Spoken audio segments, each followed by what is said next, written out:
Do we have a question from this mic Yeah, here? sure. I just first like to say thank you for coming here. And my name is Puya. So I'm a student drama, and I come from Iran, not Iraq.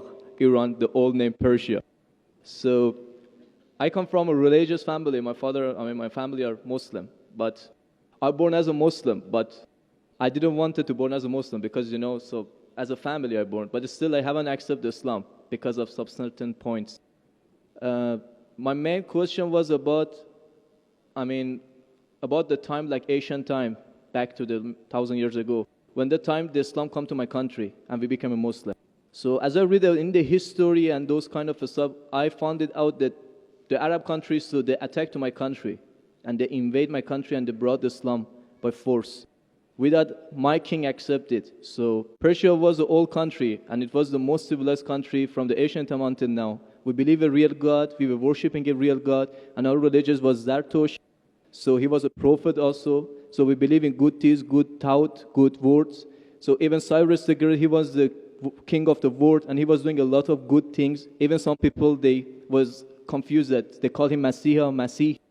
He was doing many good things, but he was never said, I'm a prophet, I'm a God.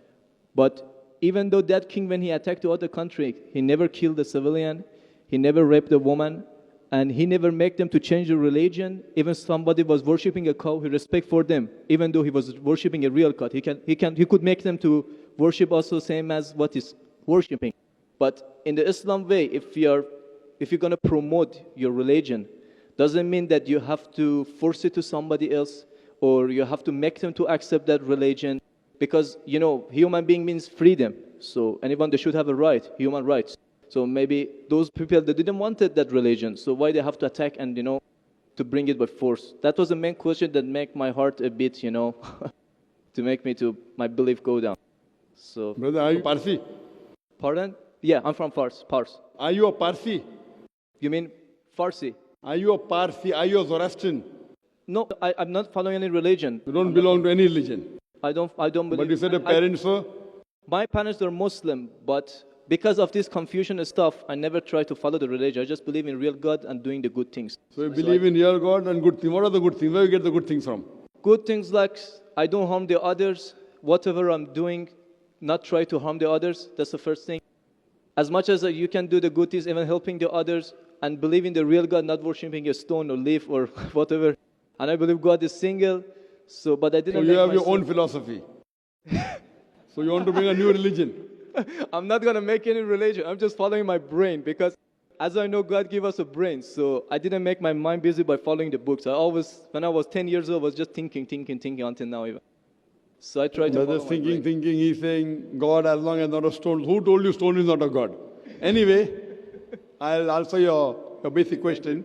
Your basic question is that Muslims came to Persia and they conquered and they forced people to accept Islam. So no one should force at all. I agree with you. Point to be noted is that today the media promotes that Islam was spread by the sword.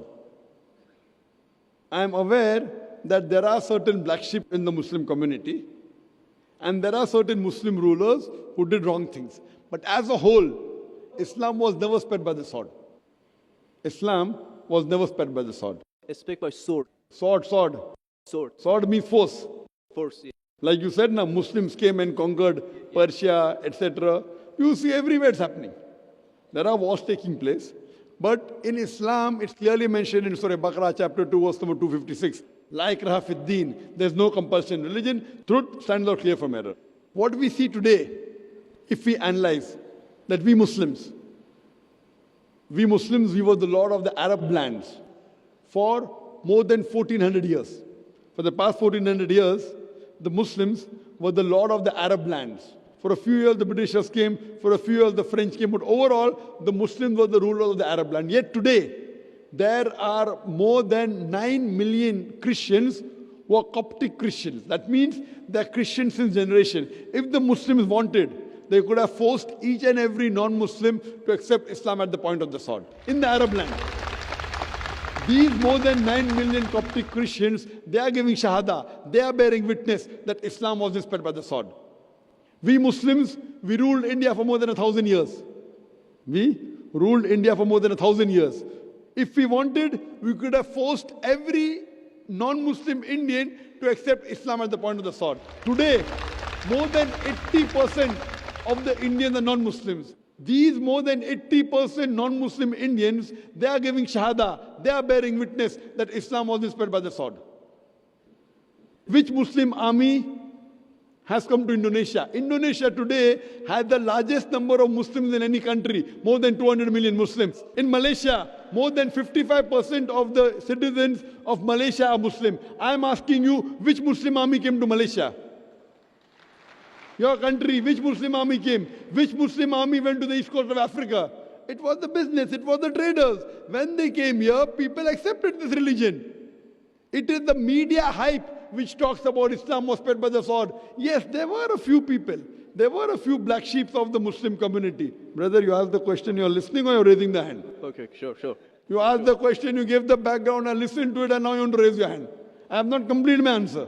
Okay, sure. Continue. If you ask the question, you should think. Because if you're thinking something, I'm a doctor. If you're thinking, that means you won't hear my answer. If I ask you to repeat, you won't be able to repeat 25%. So when you listen, you should give attention. I'm a doctor. I've done psychology also. So, this is the media hype. If you read Thomas Carlyle, historian, he writes in his book, Heroes and Hero Worship. He puts number one hero prophet as Prophet Muhammad Sallallahu Alaihi Wasallam. He's a Christian. He says, if every new idea originates in one man's head, it dwells alone in the full world. It will do little good if he takes up a sword and propagates it. You have to first get your sword. He's talking about sword of intellect. There was a survey done in the Plain Truth magazine, a survey in the increase of the major world religions in a span of 50 years. In a span of 50 years, from 1934 to 1984.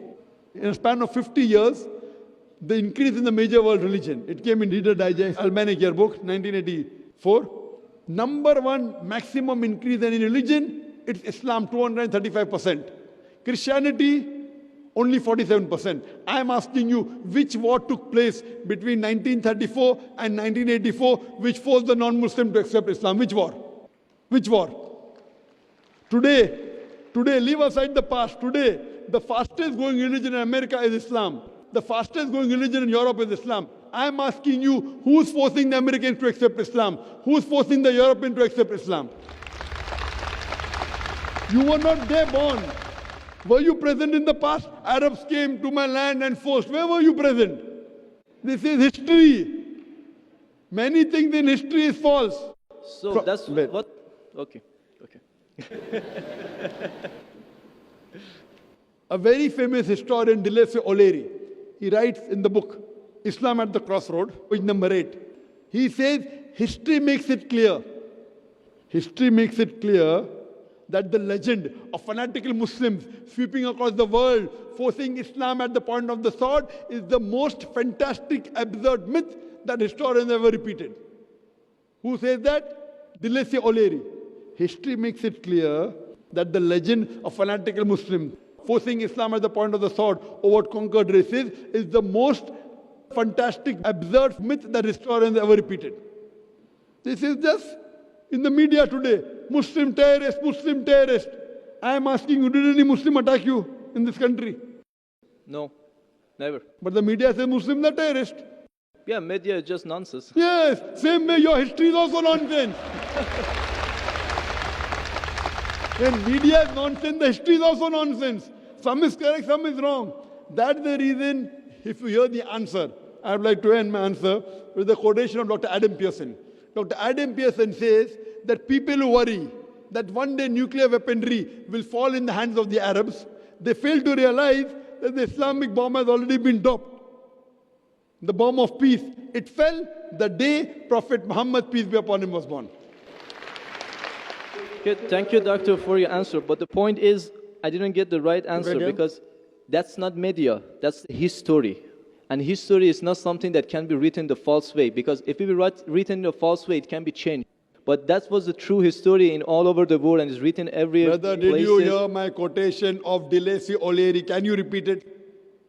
Repeat what? Repeat Deleuze O'Leary's quotation. I said it twice, not once, twice. Most of my answer was once. I said twice. Now repeat it. Repeatedly 50%. So what's the point of repeating that word? I want to know whether it went into your head or not. No, because that's what is in my head that is a history first thing. I am asking you, can you repeat the statement, the answer which I gave earlier? If you cannot repeat, that means it's useless me repeating the answer. You're not listening to me. You're thinking something. No, I'm listening to you. You're Can saying you repeat? that is made, that is can false, you that's the repeat history. the statement of Deleuze O'Leary, a very famous historian? No, I can't. I'm saying it for third time. Listen to it and go behind the queue.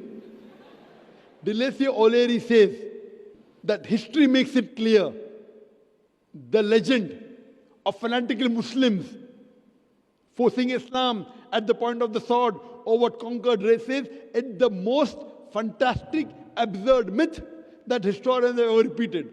Deleuze O'Leary says history has been telling falsehood, and you're saying history, I believe in history. Deleuze O'Leary is saying that what history says that Muslims are forcing Islam at the point of the sword is the most fantastic myth that historians have repeated. So you have got influenced by the myth.